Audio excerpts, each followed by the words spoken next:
우리가 세상을 살아오면서 한 번도 실패가 없고 실수가 없었다라고 얘기할 수 있는 사람 있을까요? 인생을 살아오면서 난 한 번도 낯뜨거운 경험이 없었습니다. 난 한 번도 그런 창피한 일을 당한 적이 없습니다라고 자신 있게 얘기할 수 있는 분 있으십니까? 아마 거의 없으실 것입니다. 아마 그때 일만 생각하면 지금도 이런 이야기를 하니까 그래 그때 내가 그렇게 창피했는데 그때 내가 그렇게 부끄러웠는데 라고 정말 쥐구멍에라도 들어가고 싶은 심정이 여러분들에게 있을 그런 과거가 있을 수 있습니다. 뭐 잘못 말했거나 잘못 행동을 했거나 때로는 잘못 선택을 했거나 잘못 만남을 가졌거나 누구나 이런 과거 하나쯤은 가지고 있다는 사실입니다. 세상을 살면서 실패를 한 번도 경험하지 않은 사람은 없습니다. 저에게도 이런 낯뜨거운 기억은 있습니다. 그런데 대부분 저의 기억은 조금 어렸을 때 낯뜨거운 기억이 조금 많이 있습니다. 오늘은 특별히 어린이 주일입니다. 어린이 주일인데 아이들이 이렇게 천진난만하게 노는 모습을 보면서 나도 저럴 때가 있었지, 저 때가 좋은 때야 라고 생각하지만 저는 다시 돌아가고 싶지 않은 시절이 저의 어떻게 보면 초등학교 그 어린 시절입니다. 돌아가고 싶지 않습니다. 좋은 기억, 좋은 추억보다는 어떻게 보면 좀 저에게 상처, 아픔이 더 많았던 게 저희 어린 시절이 아니었나라는 생각을 합니다. 그래서 저는 아이들에게 우리 아들들에게도 조금 좋은 삶을 심어줘야겠다, 좋은 인상을 좀 심어줘야겠다, 좋은 영향력을 미쳐야겠다라고 생각을 하지만 사실 생각만큼 잘 안 됩니다. 뭐 성도 여러분들도 마찬가지일 것입니다. 아이들에게 내가 잘해줘야지, 좀 잘해줘야지, 가정의 달 되었으니까 더 아이들을 품고 기도해주고 내가 더 사랑해줘야지라고 하는데 집에 들어와 보면은 여전히 현실은 변함없고 내 아들 딸들은 여전하고 그 모습을 보면 한 대라도 쥐어받고 싶고 한마디라도 더 하고 싶은 마음이 사실 우리 마음입니다. 근데 그것을 참고 우리가 사랑으로 또 그들을 바라보는 건 굉장히 중요합니다. 제가 왜 저에게도 이러한 삶의 그 아픈 기억들, 어떻게 보면 조각조각 남아있는 그 기억들 가운데 나에게 왜 이런 어릴 때 기억들이 좋은 기억보다는 조금 상처가 되고 아픔이 되었던 기억들이 많이 자리 잡았을까라고 생각해 보니까 제가 이제 내린 결론은 두려움이었던 것 같습니다. 두려움, 삶에 대한 두려움. 어린 나이 때부터 어떻게 삶을 살아야 되나에 대한 두려움이 좀 있었던 것 같아요.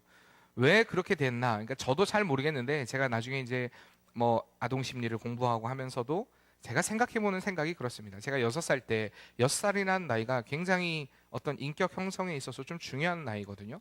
근데 제가 한 5살, 6살쯤 됐을 때입니다.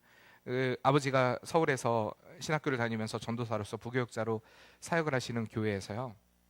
제가 잘 기억은 나지 않는데 교회에 무슨 사택인가 공사를 하고 있었습니다. 공사를 하고 있는데 그 전도사님, 담임 전도사님 그 딸이 아니라 조카가 저랑 동갑이었는데 망치를 가지고 막 이렇게 바닥을 치고 있었습니다.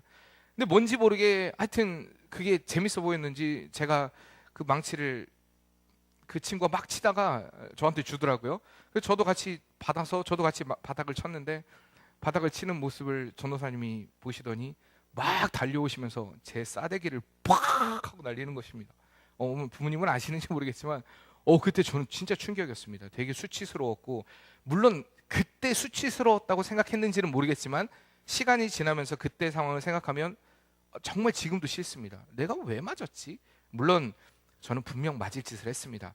제 기억으로는 바닥을 빵꾸 냈는지 구멍을 냈는지 하여튼 뭔가 하긴 했던 것 같은데 분명히 제가 한 건 다 한 건 아닌데 어쨌든 제 조각조각 기억이지만 상당히 수치스러운 기억이 있고 제가 그때 무슨 생각했냐면 그 여자가 좀 드셌거든요.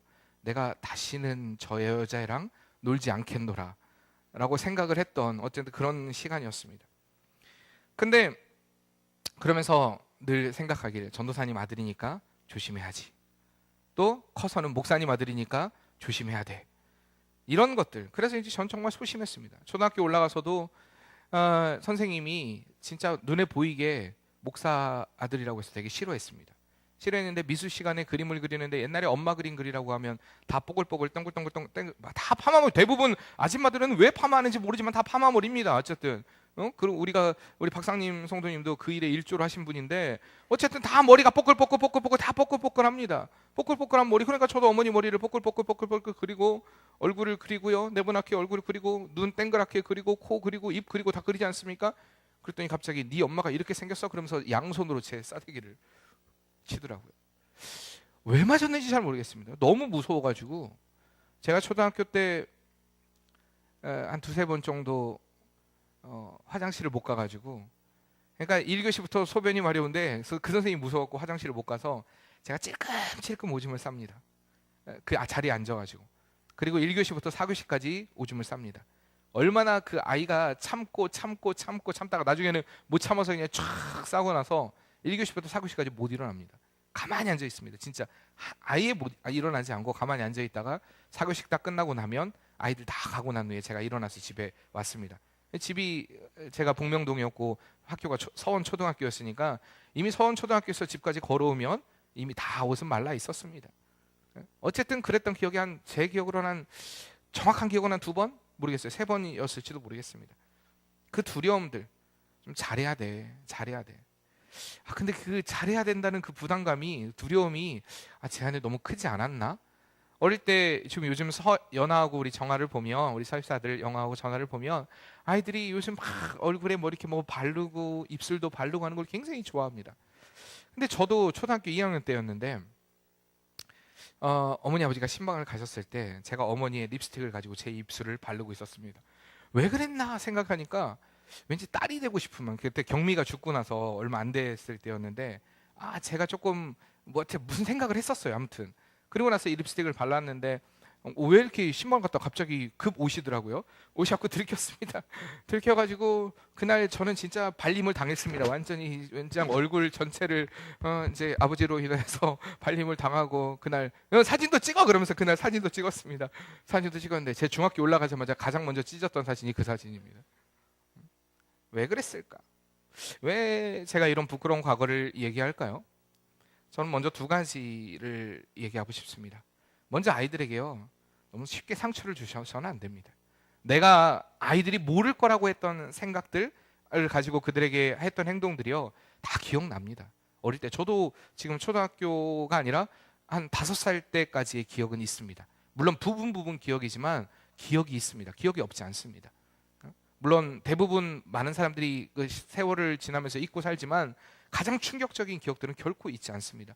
그리고 그들의 성격 형성에 정말 중요한 영향을 미치기 때문에 우리가 아이들에게 좀 조심해야 된다는 그런 말입니다. 그리고 2번째는요, 우리가 살면서 아까 얘기했듯이 어떠한 치욕스러운 과거가 있고 아픔이 있고 상처가 있고 어려움이 있다 할지라도 이것은 하나님께 나아가는 데 있어서 아무런 문제가 되지 않는다는 사실입니다. 내가 어떠한 치욕스러움을 겪었고, 내가 어떠한 부끄러운 과거를 가지고 있고, 내가 어떠한 잘못을 했고, 내가 어떠한 잘못된 선택을 했고, 잘못된 만남을 가졌던 간에 우리가 하나님께 나아가는 데 있어서 그것이 아무런 문제가 되지 않습니다.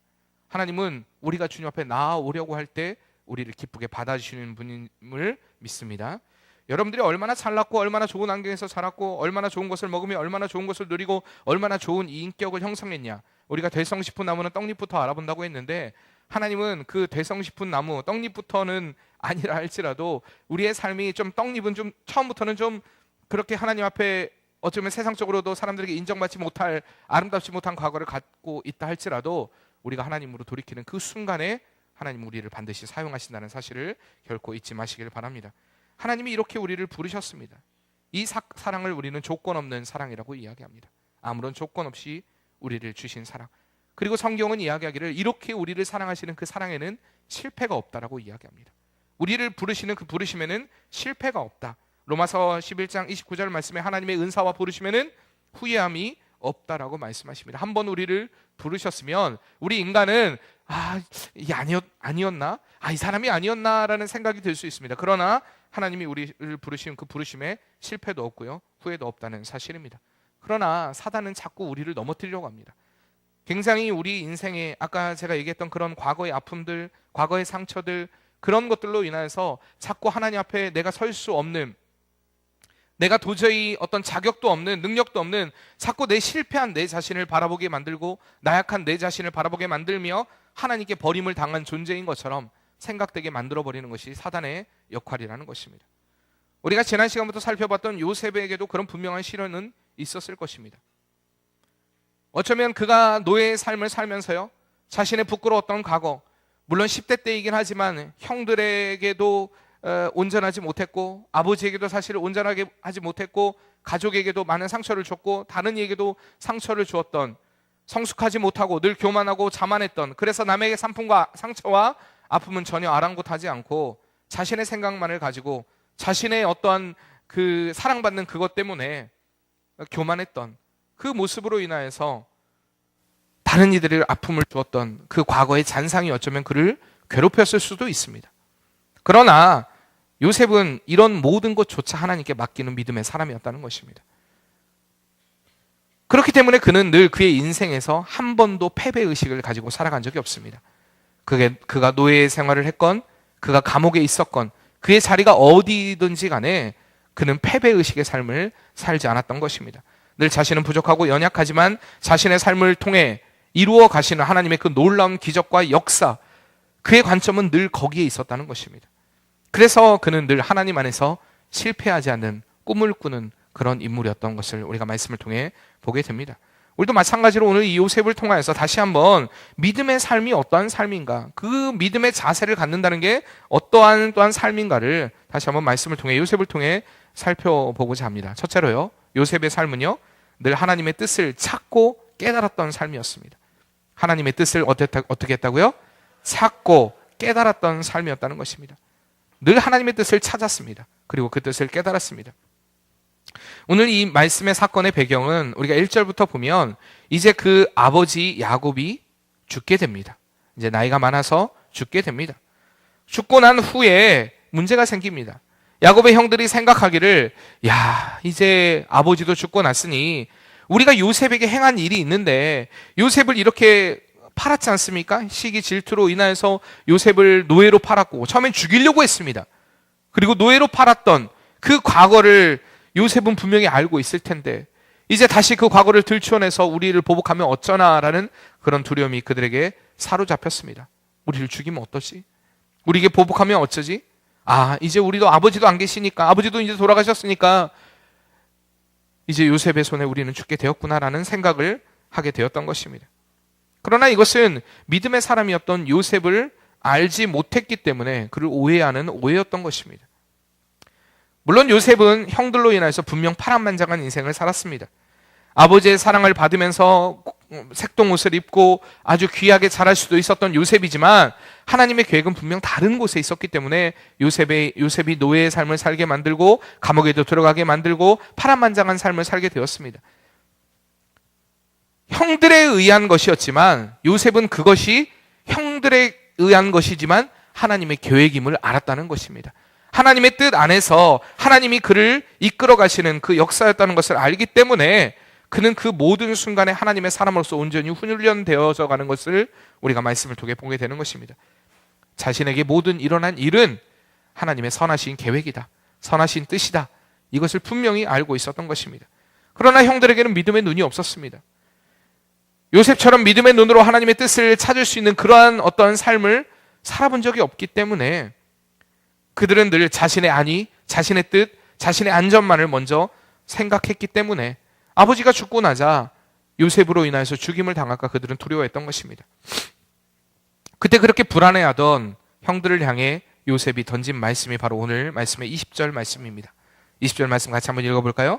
당신들은 나를 해하려 하였으나 하나님은 그것을 선으로 바꾸사 오늘과 같이 많은 백성의 생명을 구원하게 하시려 하셨나니라고 이야기합니다.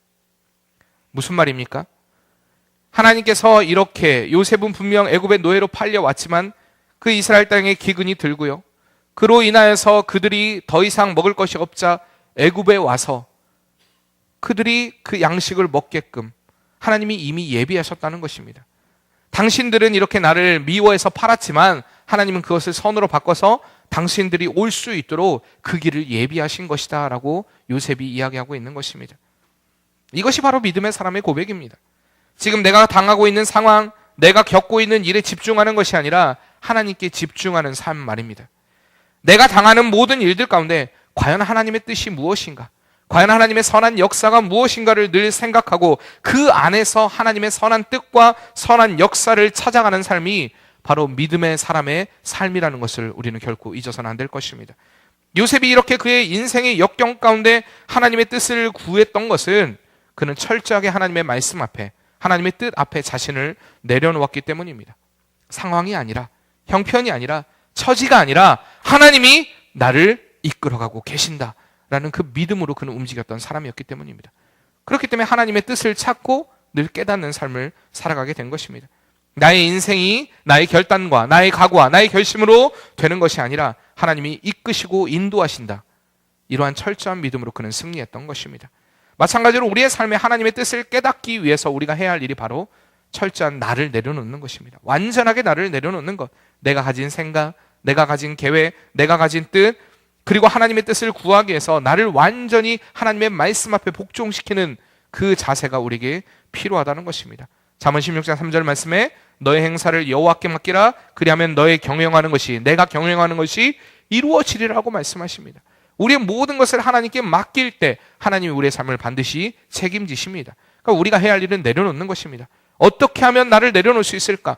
어떻게 하면 나를 완전히 하나님의 뜻 안에 그 십자가 앞에 굴복시킬 수 있을까? 우리의 삶 가운데 생각해야 될 것은 이 문제, 이 난관을 어떻게 해결하고 극복해야 될까?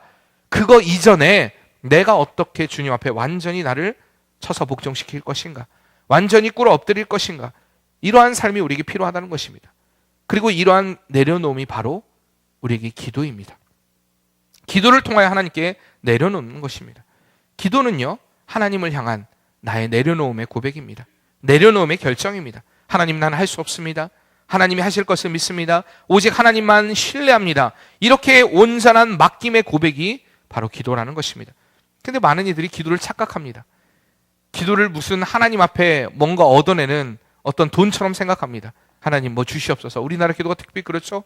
자꾸 기도함으로 또 교만해집니다. 자신만 굉장히 특별한, 내가 기도함으로 인하여서 막 뭐 별일이 다 일어나는 것처럼 생각을 합니다. 나의 기도만이 특별한 것처럼. 제가 만난 목회자들 중에서도 그런 사람들이 참 많이 있습니다. 자신의 기도만이 특별한 것처럼. 여러분, 그렇지 않습니다.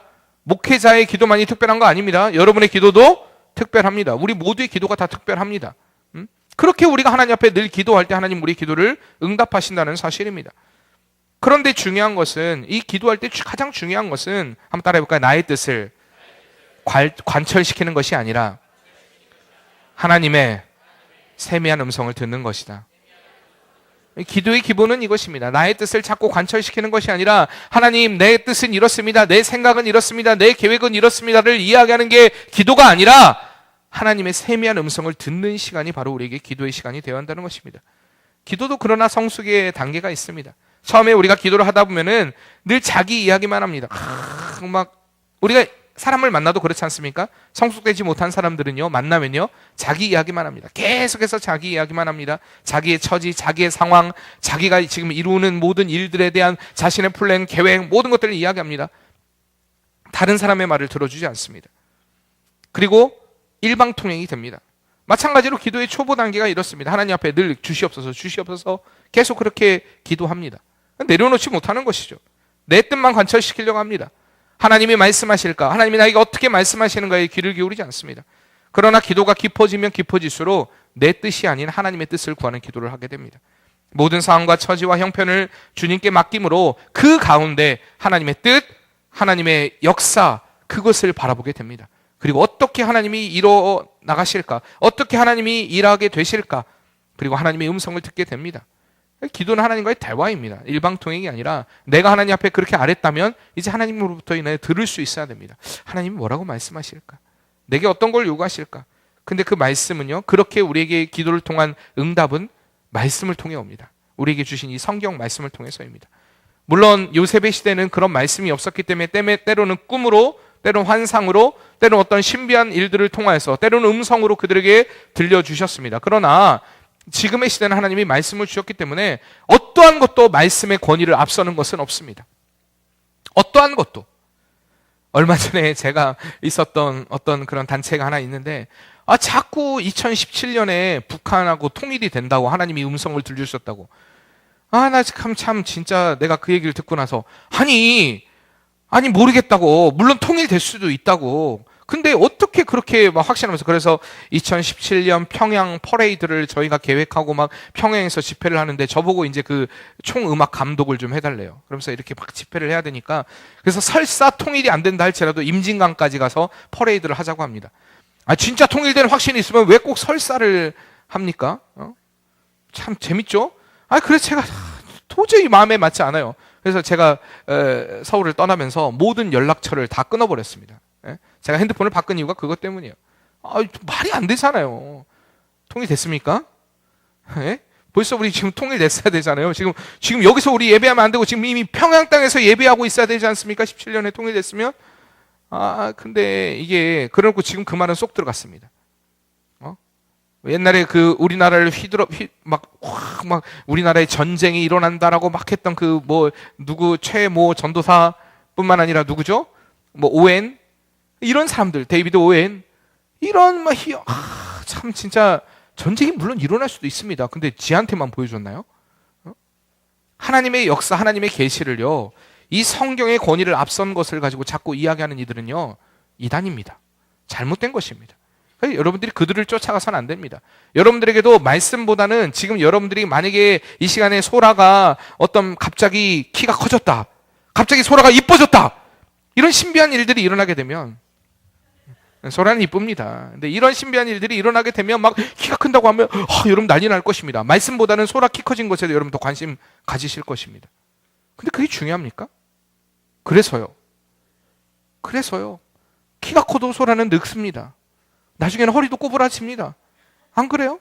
이게 아무런 중요한 문제가 아니라는 얘기입니다. 제가 얘기하는 요는 그게 아니라는 거죠. 그게 중요한 것이 아니라는 것입니다.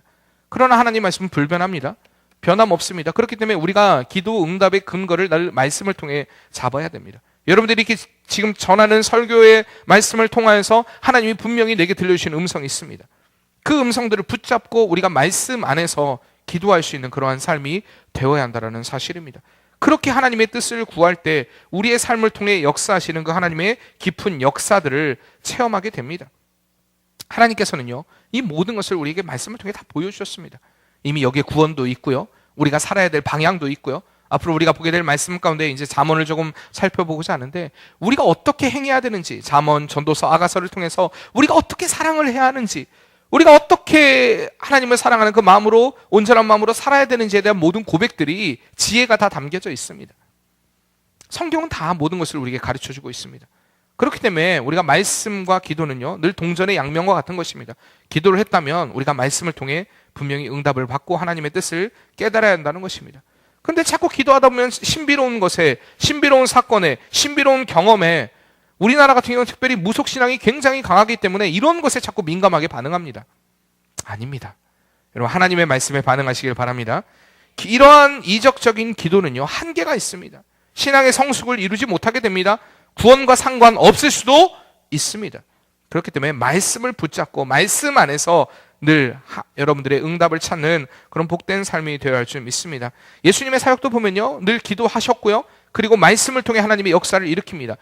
안진뱅이를 고치고 귀신을 나가게 하고 죽은 자를 살리고 하는 그 모든 이적 가운데 예수님의 이적이 기적이 아니라 성경은 뭐라고 표현한다고 제가 말씀드렸습니까? 표적이라고 얘기했습니다. 표적이라는 것은 방향이에요. 방향을 정하는 것입니다. 방향 표시등이에요. 표시등. 이쪽으로 가십시오.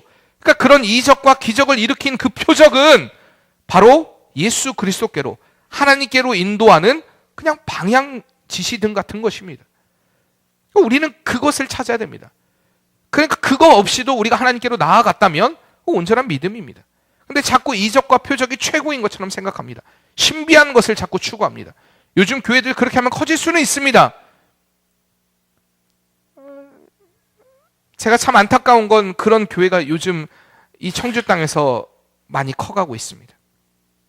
자꾸 그런 것들을 추구해야, 신비적인 것, 그런 것들을 추구해야 교회가 커지고 있습니다. 여러분, 그러나 우리는 말씀을 쫓아 살아가야 됩니다. 요셉의 삶은요, 기도함으로 하나님의 말씀에 집중하는 삶을 살았습니다. 우리가 이러할 때, 이렇게 말씀에 집중할 때 우리를 이끌어 가시는 하나님의 뜻과 온전한 섭리를 깨닫게 되는 것입니다. 그리고 그 안에서 순종하는 삶을 살게 되는 것입니다. 분명히 요셉의 형들은요, 인간적인 생각으로 자신의 살 방법을 찾았습니다. 어떻게 하면 내가 살 수 있을까? 어떻게 하면 내가 회복될 수 있을까? 어떻게 하면 내 생명이 부지될 수 있을까? 이제 아버지도 죽고 났는데. 그래서 요셉 앞에 어떻게 합니까? 꿇어 엎드립니다. 그 모습은 요셉을 2번 죽이는 것이었습니다. 아닙니까? 얼마나 괴로웠겠습니까? 사람을 꼭 칼로 찔러야 죽이는 것입니까? 그의 가슴을 얼마나 아프게 했겠습니까? 아직도 나는 형들을 이미 용서했고 하나님의 그 뜻과 섭리 가운데 이것이 모두 다 하나님이 이루신 일들이라는 것을 알고 있는데 왜 형들은 아직도 그것이 하나님의 뜻인지 알지 못합니까? 라고 얼마나 안타까운 마음으로 저는요 오늘 이 창세기 50장 말씀을 읽으면서 어쩌면 최초인지 아닌지 모르겠지만 거의 최초에 전해지는 복음이라고 생각합니다. 그 형들에게 하나님의 살아계신 역사에 대해서, 하나님의 섭리에 대해서, 하나님이 우리의 삶을 이렇게 이끌어 가시고 계시다는 것에 대해서 그들에게 들려주고 있는 것입니다. 요셉이 눈물로 호소하면서 간곡히라고 얘기합니다. 간절히라고 얘기합니다. 그 형들에게 이야기합니다. 아닙니다, 형님들. 그렇지 않습니다. 형님들의 잘못인 것 같지만 그 모든 것을 선으로 바꾸신 하나님의 놀라운 역사가 있습니다. 나는 그것을 바라봅니다. 그렇기 때문에 형님들에 대해서 내가 어떠한 마음도 품고 있지 않습니다. 어떠한 생각도 품고 있지 않습니다. 그렇기 때문에 형님들 그렇게 생각하지 마십시오. 하나님께서 이렇게 선하게 이 모든 일을 바꿔가셨습니다. 우리의 삶이 이래야 되지 않겠습니까? 우리의 모든 삶 가운데 내 기분, 내 뜻, 내 생각만 자꾸 생각하고 내가 당하는 모든 일들에 대해서 때로는 우리가 다른 사람을 오해하기도 하고요, 때로는 시기하고 질투하기도 함으로 인하여서 우리가 범하는 그런 오류들. 그러나 우리가 해야 할 것은요 오직 하나님의 뜻을 찾는 것입니다. 그리고 그 뜻을 구하는 것입니다. 그리고 그 뜻 안에서 행하는 것입니다. 그러할 때 우리의 삶을 통해 하나님의 놀라운 역사가 일어나게 될 줄 믿습니다. 그런 우리의 삶을 통해 영혼들이 주님께로 돌아오는 은혜의 역사가 일어나게 될 줄 믿습니다. 오늘 이 사역에 여러분들이 다 주인공 되시길 바랍니다. 자기의 삶의 어떤 고통과 어려움들을, 수많은 역경들에 대해서 그는 그것을 묵상한 것이 아니라 그 가운데 하나님을 늘 묵상하는 그러한 삶을 삶으로 인하여서 하나님이 채워주시는, 하나님이 공급하시는 그 은혜의 역사를 받아 누렸기 때문에 세상 사람들이 가지고 있는 가치 기준과 전혀 다른 삶을 살았습니다. 그래서 오늘 요셉의 삶이 또 어땠냐? 오늘 두 번째로 보면은 우선순위가 분명한 삶이었습니다. 제가 여러분들에게 자주 말씀드리는 말씀 가운데 우선순위에 대한 이야기를 참 자주 합니다. 그의 삶은 늘 우선순위가 분명했습니다. 오늘 말씀에도 보듯이 자신의 감정, 기분이 아니라 오직 하나님의 뜻, 그것이 가장 그의 삶의 우선순위였다는 것입니다. 상황이 아니라 그 상황 가운데 인도하시는 하나님의 뜻에 집중했기 때문에, 그러니까 신앙에서의 가장 성숙된 모습이 바로 이 우선순위입니다. 정말 그 사람이 믿음이 있는가 없는가를 뭘로 알 수 있느냐? 그의 우선순위가 하나님이냐 아니냐. 여러분 가만히 생각해 보셔야 돼요. 여러분의 삶 가운데 예배 드리는 것보다 다른 어떤 것이 우선순위가 되면요, 그건 다 우상입니다. 그러니까 우선순위가 내가 진짜 하나님이냐, 모든 것을 다 내려놓고 하나님의 편을 선택할 수 있느냐. 말로는 다 잘할 수 있습니다. 말로는 헌신할 수 있고요, 말로는 다 할 수 있습니다. 여러분들이 그러나 어떤 예배 가운데 주님 앞에 나온다 할지라도 예배 드리는 그 순간에 우선순위를 하나님께 두지 않는 삶이라면 그 예배는 헛된 예배가 될 수밖에 없습니다. 요즘 같은 경우는 SNS에 들어가 보면 그 사람의 우선순위를 알 수가 있습니다. 뭐 생각하는지. 진짜 크리스찬, 진짜 기독교인의 모습들은요 늘 예수로 인해 충만하기 때문에 주님의 흔적이 그곳에 나타납니다. 그러나 그렇지 않은 사람들은요 전혀 예수님하고 관계없습니다. 핸드폰 벨소리를 들어봐도 그렇고요, 듣는 음악을 들어봐도 그렇고요, 전혀 주님과 상관없습니다. 일주일 동안에 늘 묵상하는 것들, 생각하는 것들이 주님과 전혀 상관없는 것들에 대해서 늘 묵상하고 생각하기 때문에 하나님 중심의 삶을 선택을 결코 할 수 없는 그러한 삶을 살아갈 수밖에 없습니다. 우선순위에 관한 생각을 하다 보니까 재미있는 그 예화가 하나가 있더라고요. 그 예화 내용에 어떤 처녀가 이제 홍기가 돼가지고 시집을 가야 하는데 3명의 남자가 대시를 했다고 합니다. 3명의 남자가 대시를 했는데 셋 다 괜찮은 사람이고 셋 다 마음에 들고 고민이 빠진 거예요. 누구를 선택해야 되나. 그래서 이 처녀가 생각하기를 그래, 그러면은 달리기를 하게 만들자. 그래서 자기가 먼저 달리고 3명이서 따라와서 나를 붙잡는 사람하고 내가 결혼을 하리라, 이렇게 생각을 했습니다. 그리고 이 처녀가 먼저 그 달리기를 준비하기 전에 자신의 주머니에 가득가득 그 지폐를, 돈을 가득가득 채웠습니다. 돈을 가득가득 채우고 그리고 먼저 자신이 달렸습니다. 조금 있다가 남자들이 이제 따라오기 시작합니다. 따라오는데 거의 그 월등하게 한 사람이 그 두 사람을 앞질러서 처녀를 거의 잡을 듯 가까이 왔습니다. 그때 이 처녀는 주머니에 손을 넣고 그 지폐를 확 뿌렸습니다. 뿌리자 갑자기 이 사람이 막 처녀만을 쫓아가다가 그 돈을 보더니 하면서 돈을 쫓아서 가게 되었습니다. 거기서 이제 처녀는 더 멀어지게 됐죠. 조금 있다 두 번째 청년이 막 거의 쫓아옵니다. 이번에도 반절편에 있는 주머니에 있는 돈을 꺼내가지고 팍 뿌렸습니다. 뿌렸더니 이 두 번째 청년도 역시 돈을 향해 쫓아가더랍니다. 마지막으로 이제 또 세 번째 청년이 거의 가까이 이 처녀를 붙잡기 위해서 왔습니다. 그때 이제 주머니에 있는 모든 돈을 다 털어가지고 더 많은 돈을 확 뿌렸습니다.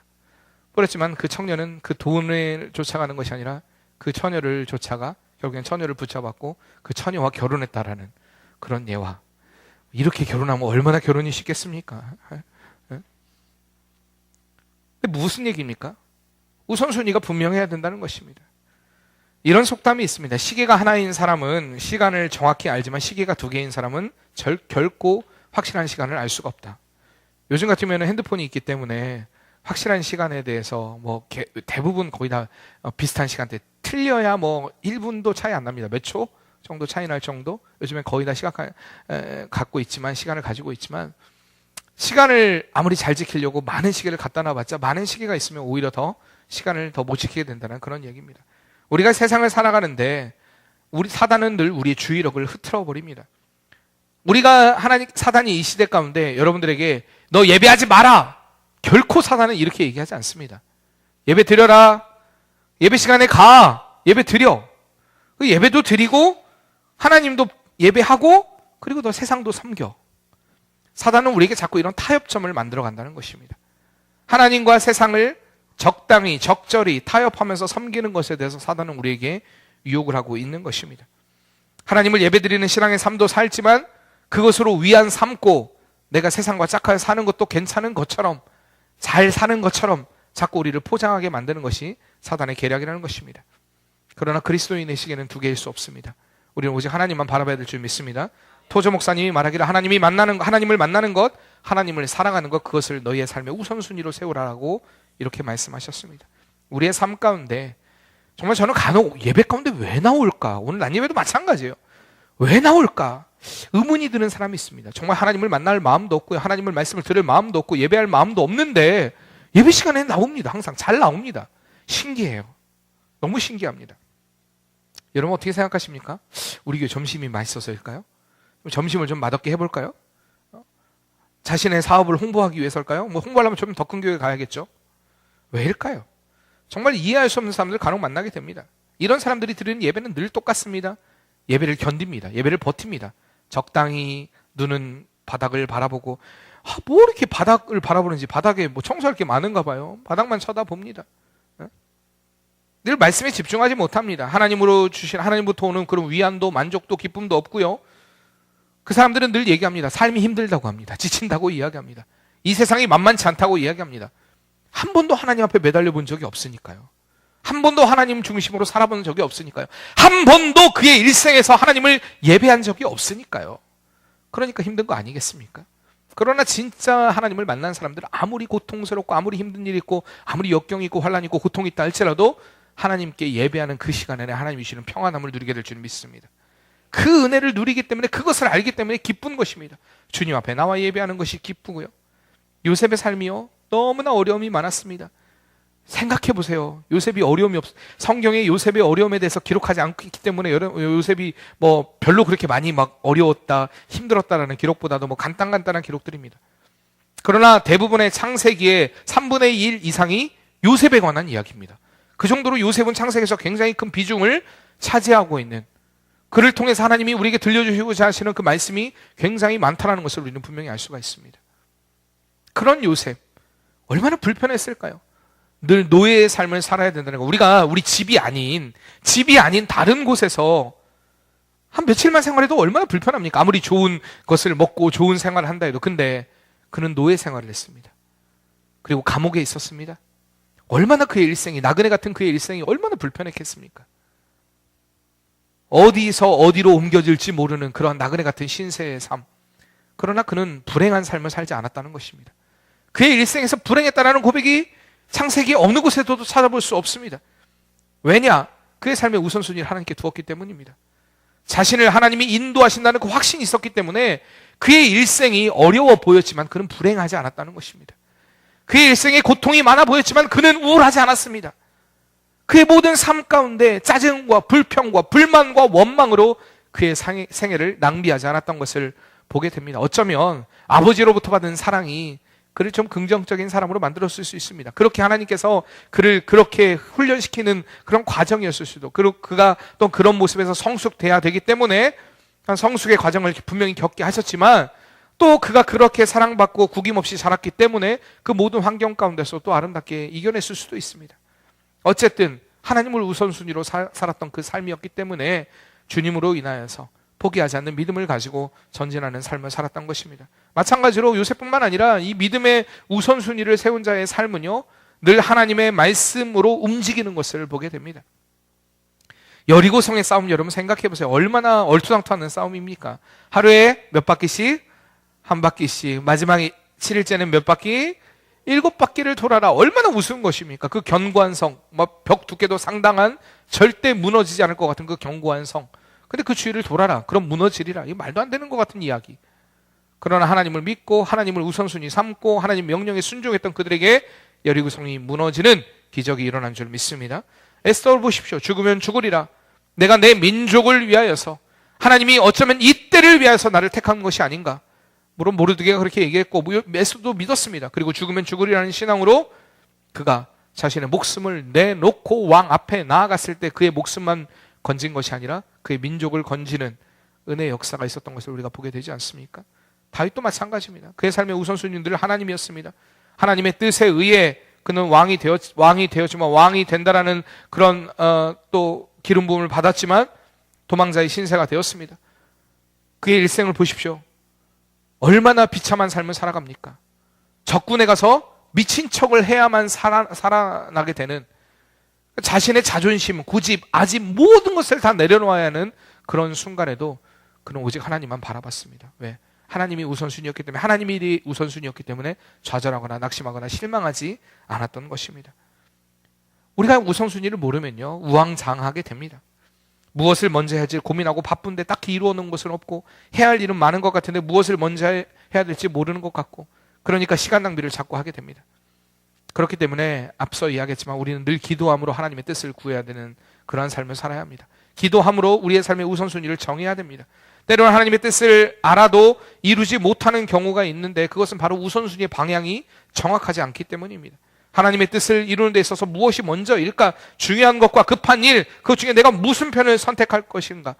많은 사람들이, 대부분 예배 가운데 나오는 사람들의 우선순위가요, 하나님으로 인하여 결정되지 못한 사람들은 늘 내 기분이 우선입니다. 내 감정이 우선입니다. 내 뜻이 우선입니다. 내 서운함이 우선입니다.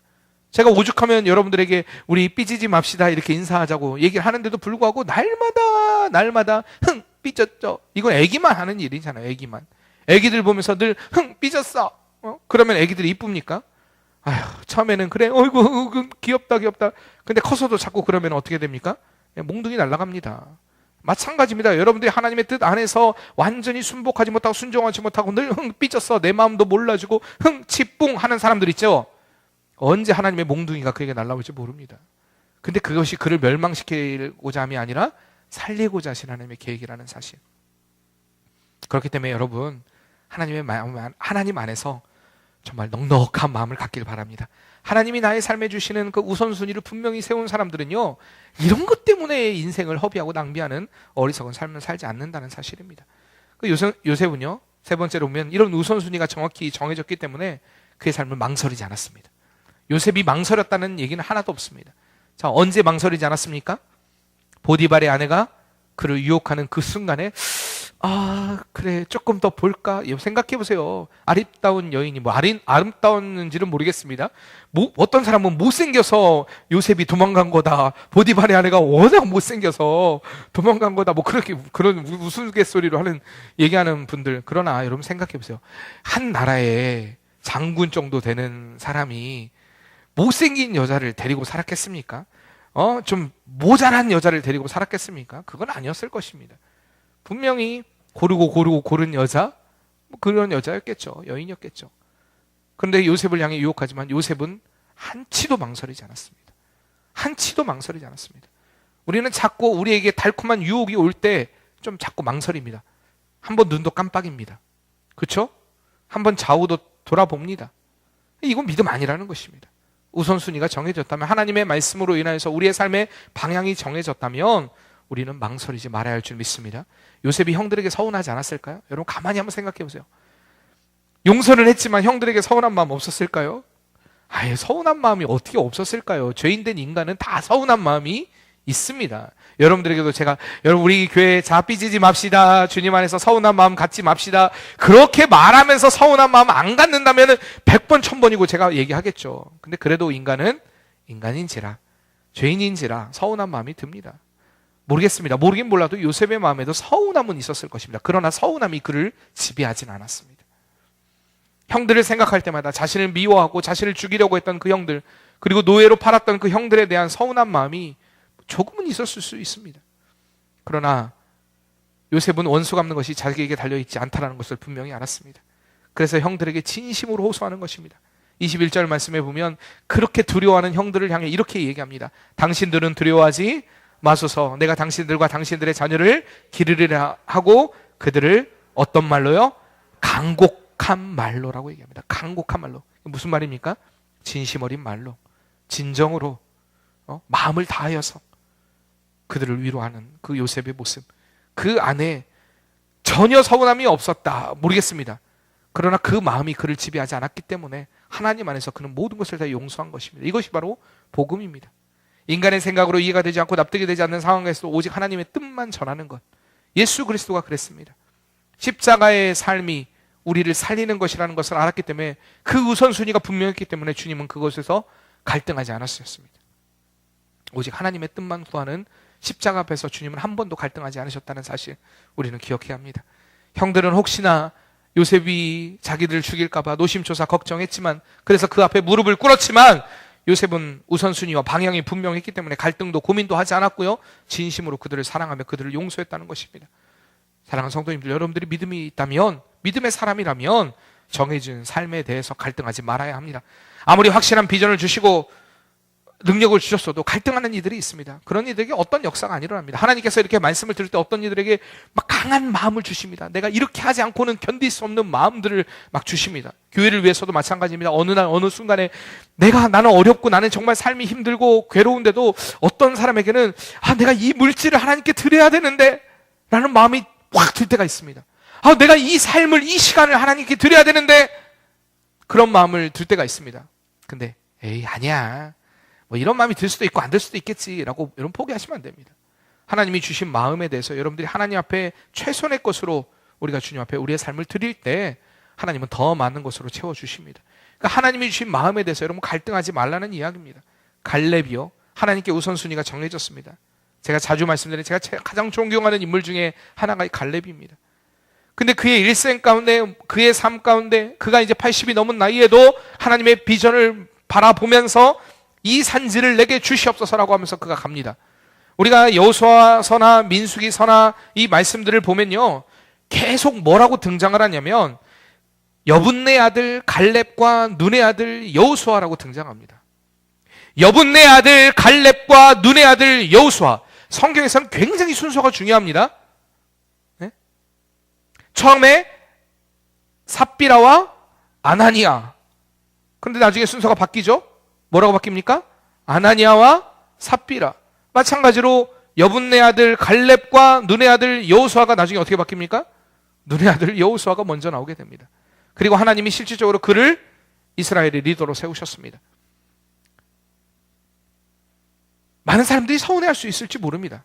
왜 하나님, 내가 아니라 내가 먼저였는데, 내가 먼저 이렇게 앞섰는데, 12명의 정탐꾼의 그 보고 가운데서도 갈렙은 더 앞서서 얘기했습니다. 그럼에도 불구하고 하나님은 여호수아를 세우셨고요, 갈렙은 그 일에 대해서 한 번도 서운함을 비치지 않습니다. 왜? 누구의 뜻을 구했기 때문입니까? 하나님의 뜻만을 구했기 때문입니다. 내 자존심, 내 기분이 먼저가 아니라 하나님의 뜻이 먼저다.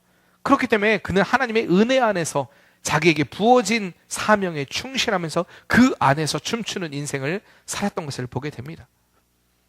우리의 삶이 이러한 삶이 되어야 할 줄 믿습니다. 여러분, 십자가 앞에서 예수님이 갈등하지 않으셨고 우리가 믿음의 선조들이 하나님의 말씀 앞에서 갈등하지 않았던 것처럼 여러분도 갈등하지 않고 그 안에 즉시 순종하는 은혜의 역사가 있기를 바랍니다. 그리고 여러분이 결단했다면, 결심했다면 반드시 헌신의 삶을 살아가기를 바랍니다. 한번 따라해 봅시다. 오늘의 결단이 내일의 헌신이 되자 여러분, 오늘의 결단이 내일이 헌신이 되어야 할 줄 믿습니다. 이것은 뭐 방황하고 갈등할 게 없습니다. 하나님의 말씀이라면 그냥 그 안에서 순종하면 됩니다. 할까 말까 할까 말까 할까 말까. 혹시 여러분들 오케스트라도 마찬가지입니다. 내가 할 수 있겠어 할까 말 얘기했잖아요. 처음도 괜찮습니다. 아무것도 못한 사람도 괜찮습니다. 저번 시간에 봤죠? 말도 안 되는 그렇게. 근데 그분도 하고 계세요 지금.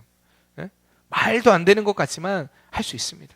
그러니까 여러분들 하나님의 능력을 믿고 오늘 결단했다면 헌신하는 삶이 되길 바랍니다. 마지막으로 요셉의 삶은요, 하나님의 약속을 믿고 인내하고 참아내는 삶이었다는 말입니다. 요셉의 삶이 하나님의 뜻 안에서 성공할 수밖에 없었던 것은 인내했기 때문입니다. 창세기 41장 46절에 보면 요셉의 나이 몇 세에 총리가 되었는지 아십니까? 몇 세라고 등장할까요? 몇 세라고 나와 있을까요? 30세입니다. 30세. 그렇다면 몇 년의 하나님의 훈련 기간이 있었습니까? 요셉이 17세에 노예로 팔려가게 됩니다. 몇 년의 훈련 기간입니까? 여러분 13년이 짧습니까? 결코 짧은 기간 아닙니다. 결코 짧은 기간 아닌데도 13년의 기간의 훈련 가운데 그것을 인내함으로 하나님의 뜻을 이룰 수 있었던 것입니다. 다윗도 마찬가지입니다. 그의 일생 가운데 하나님이 왕으로 세우셨습니다. 기름 부음을 받았습니다. 사무엘을 통해서. 그리고 그의 삶이 몇 년 동안 도망자의 신세였습니까? 약 13년의 삶이 도망자의 삶이었습니다.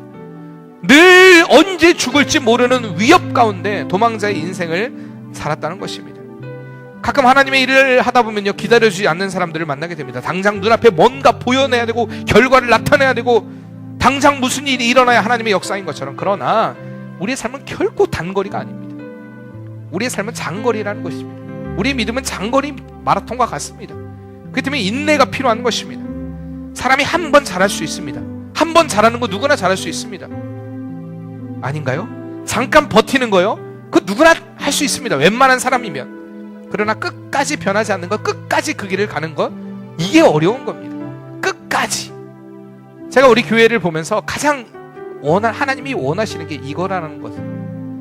뭔가 한 가지 결심을 하고 결단했으면 끝까지 그 길을 걸어갈 수 있는 그런 믿음이 오늘 하나님이 우리에게 요구하시는 믿음이라는 것입니다. 좀 끝까지 변함없이 뭐 하나를 얘기했으면 뭐 예를 들어 방송실이 이렇습니다. 여러분들 안내는 이렇게 해야 됩니다. 이건 이렇게 해야 됩니다. 아주 변함이 없었으면 좋겠어요. 변함없이 한 번 이야기했으면 그걸 끝까지 잘 지켜가는, 그것도 믿음입니다. 그것도 믿음이에요. 그것도 믿음이에요. 그런 삶이 되어야 합니다. 잠깐이 아니라 끝까지. 그렇기 때문에 하나님께서는 근데 아세요. 우리가 끝까지 그것을 인내하지 못한다는 걸 너무나 잘 아십니다. 그래서 우리에게 약속하신 성령을 보내주신 것입니다. 그리고 성령이 우리 안에 함께 하시기 때문에 우리의 한 걸음 한 걸음 내딛는 걸음마다 주님이 우리와 동행해 주십니다. 우리 안에 내주하시는 성령께서 가야 할 길을 알려주시고요, 우리의 우선순위도 알려주시고요, 우리 안에 너 이렇게 하면 안 돼, 너 이렇게 살아야 돼, 너 이 길을 선택하면 안 돼, 너 이 길을 선택해야 돼.